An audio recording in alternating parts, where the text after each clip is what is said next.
Hello, hello, hello, beloveds. Welcome to another episode of A Spiritual Remedy. My name is Sunshine Day, and what a joy it is to greet you on this Monday morning. Let me know where you are viewing from. Let me know what's happening, where you are, and where you're checking in from today. You know, a spiritual remedy started a couple of years ago where I wanted to be able to simply interact with people on a spiritual basis, in particular, people in 12-step recovery.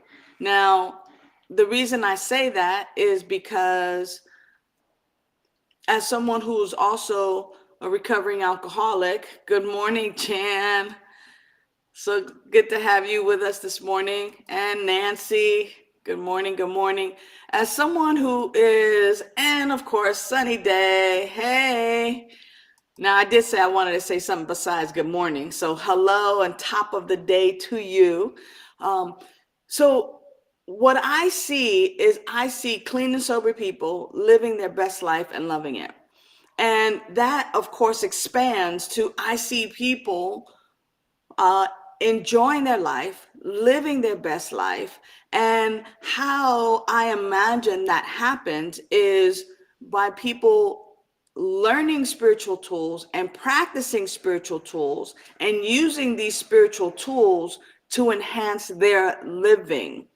And one of the things that I know about 12-step program is that all of them, in some form or fashion, bring you back to consciousness, bring you back to this idea that we've been separated from consciousness. In other words, that we come to believe that a power greater than ourselves can restore us to sanity, that we turn our will and our lives over to the care of this power and this presence, and that there is an infinite intelligence that is seeking to express itself in, through, and as us. And so I started a spiritual remedy to be able to have these discussions publicly and to be able to support one another, to build a spiritual learning community where we can support one another in our growth and unfoldment. Now, what's important about this spiritual community that is being created here is that we don't have to be like-minded. It helps. But more importantly for me is being love-minded, that we are in a love-minded community, that we can love one another so tough, so deep, so plentiful that hey, what's up, Michelle Lopez? Glad to have you with us today. That we could love one another so deep and so fiercely that even if we don't think exactly the same, even if we're not alike in our thinking in a particular area, that it doesn't matter because love overrides all of that. And so, today I wanna see what's up for you. Is there anything that's up for you that you want to talk about? If not, I have a topic that I want to talk about, that is near and dear to my heart, and I'll tell you in just a second. I just want to see if there's anything that any of you want to talk about or that you need support with. So I'll continue to say this, that I'm grateful that Vida Spiritual Learning Center, which is a spiritual learning center that I am a part of, along with some other amazing members, we have put together Vida Spiritual Learning Center, which used to be a spiritual community, but it is now specifically to learn spiritual practices, to have spiritual experiences. We're having courses and classes and groups and meetups so that we are a learning community and we learn together. And I want to share with you that August the 12th is our open house in Huntington Beach. We have an amazing space where we're going to be having courses and classes. And of course, we're still also going to be doing all of this stuff here with you on all of our social media platforms. So I asked, what's up for you? What do you have to talk about, or you want some help on? And thank you, Jason. Jason is saying family and acceptance. And that's great, because I want to tie in family and acceptance to what I have, because it's so freaking awesome. Now, I just recently, Nancy says forgiveness. So family, acceptance, and forgiveness. All right, thank you. This is going to be quite interesting to do. In 15 minutes, we're going to have a meaningful conversation. Now, here's the way I get to tie it in. I most recently picked up a new pair of glasses by Chuck C. And one of the things that Chuck C talks about in his book, A New Pair of Glasses, is this idea that God is not outside of us, and that we actually have our being in spirit, in God, in higher power. Now, I was talking about higher power earlier, just as I was asking you to contribute to the conversation. And I love that Chuck C. Let me grab the page and put on my glasses here. Now, Chuck C. says, he drew a circle, and I'll share this with you here. Now, in this circle, this is the circle that he draws here, and he has life, good, and God, and he's got a line. So here's life, good, and God, and then he's got this line, and then that's Chuck. Now, in this life, good, and God, what he explains here is the circle that I drew, I'm thinking, represents the universe, everything in it, all there is, and there ain't no more. So if you can just imagine that this circle is all that there is, and it's expansive, it really is all that there is, there's nothing more. And then those three words in the circle, life, good, God, insofar as I'm concerned, are synonymous. So I like to use life. I say life. I say life when I really mean God. And hi, Janet Carroll. When I really mean God, and for me, those are synonymous as well. Good, God, life, right? They mean the same thing. So that's it. That's all there is, and there ain't no more. The line represents the feeling of conscious separation from. So that line that he's writing there, it's like, wait a minute. If God is all there is, if life is all there is, if good is all there is, then my ego, then I am separating myself from this all good, this all power, this all perfection, right? The line represents the feeling of conscious separation from. And as we said before, that human ego, that's human ego. That's the only roadblock between me and God. And there I am out in left field all by myself. So here's the idea, is that everything that spirit, that life, that infinite intelligence has created is created from itself. Life, good, God is all there is. I mean, when we think about all of the major religions and philosophies, there is a power, a presence, a life, and this life has created everything. Now, it created everything out of itself. Therefore, my life is its creation. And it also stands to reason that therefore that which is true of spirit, of life, of good, of God is true about me. All of the qualities that we're talking about, that we think about, this awesome, amazing, infinite intelligence, it's true about me because I'm living and having my being in this power and presence. There is no outside of God. There is only this power and this presence. If you're picking up what I'm putting down, go ahead and write something in the chat so I know that I'm not, talking out in left field. Now, the thing is that we have been taught, and especially in 12-step program, we've been taught that there is a God and you're not it. Okay, I get that. I'm not it, but I am its creation. And then therefore that which is true of it is true about me in human form, in the capacity that I'm able to be and express loving intelligence, infinite intelligence in this body, in this flesh suit, right? So here's the idea then. When we're talking about loving someone after forgiveness, thank you, Jan, for that as well. When we're talking about forgiveness, when we're talking about family and acceptance, now with this idea in mind, how does all of this fit? How is this all interconnected? Well, here's the idea, beloveds. If in fact the only thing that separates me from life, from God, from good is my ego, my edging God out, right? Remember we talked about that a couple of times ago. The edging God out, right? If my edging God out ego separates me from the allness, and that's only consciously, because truly, I could never be separated from my source, from my power, from my life. I could never, ever be separated from this.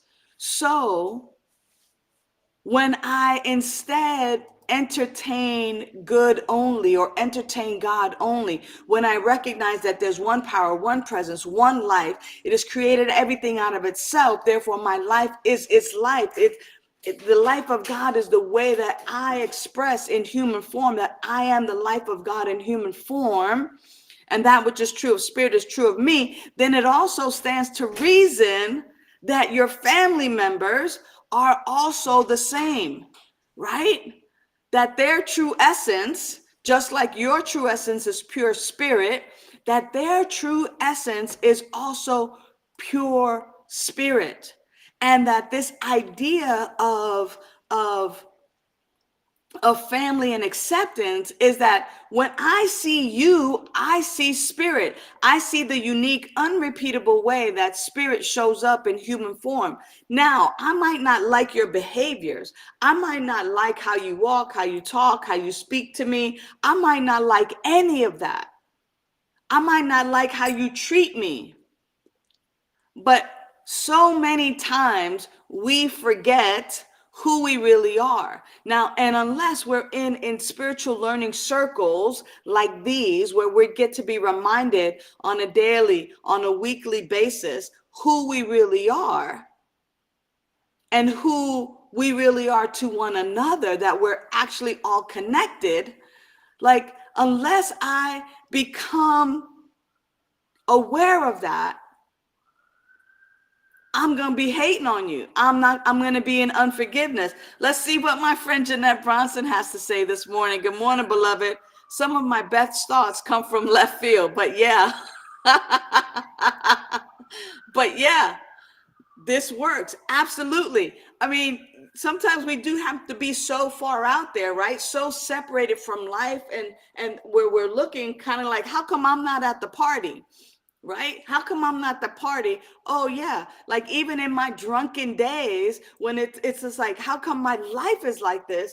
Oh, wait a minute. This is not really what life is all about. So you're right, Jeanette. And I totally get you. But yes, right. Even in that diagram where Chuck was way in left field, separated from God, we do that to ourselves. And it is only through some bright idea, through some reconnection, that we actually begin to entertain good only, to entertain life only. Let's see what Nancy has to say. Nancy says, I'm only separate when I'm not honoring who I am and who you are. Yeah, absolutely. Thank you for that. Michelle Lopez says, my pride likes to take over and I forget my ego is taking charge. Bring it back and giving it up is freely. Yes, giving it up is freeing. It is absolutely freeing. So when it comes to, right, as we got 5 minutes left, I think we're doing pretty good here.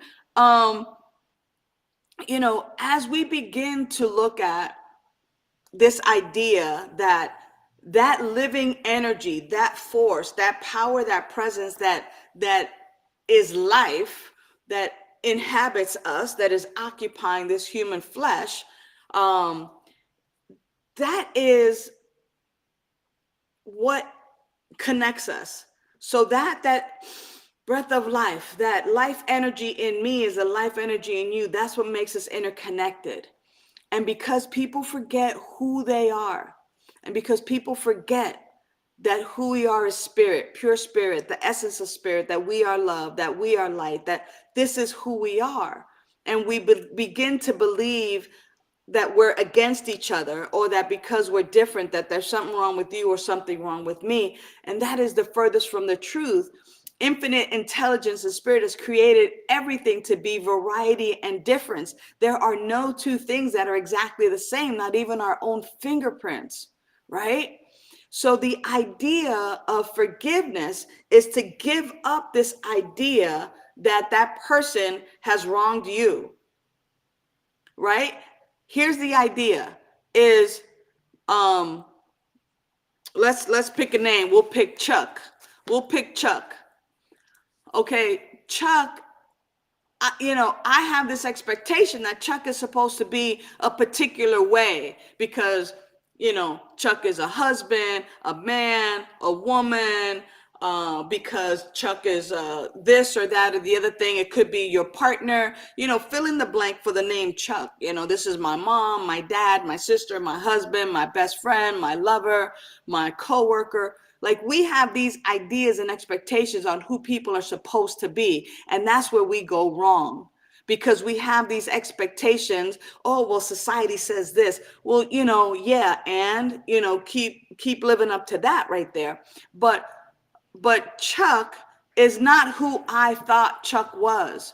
Chuck may not even have the capacity, the capability, the skills, the traits.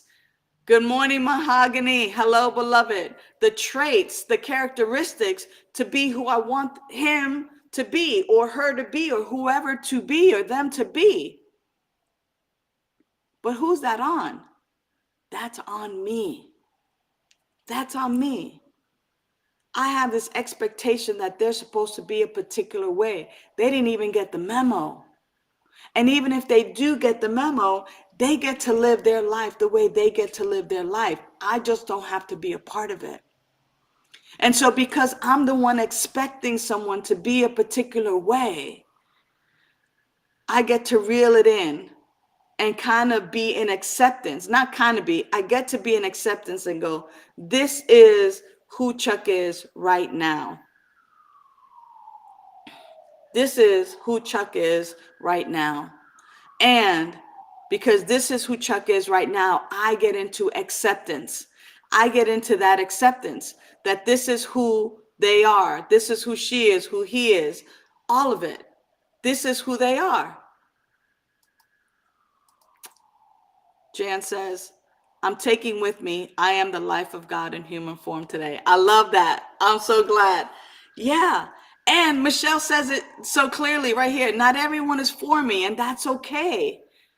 I mean, we are thinking beings. We make things mean a particular thing. Okay, I got to wrap this up. So here's the idea around back again to family and acceptance, right? Family and acceptance, forgiveness, and forgiving people, right? Forgiving people and loving people anyway. When I actually do my forgiveness work, when I get into acceptance that so-and-so before me is who they are,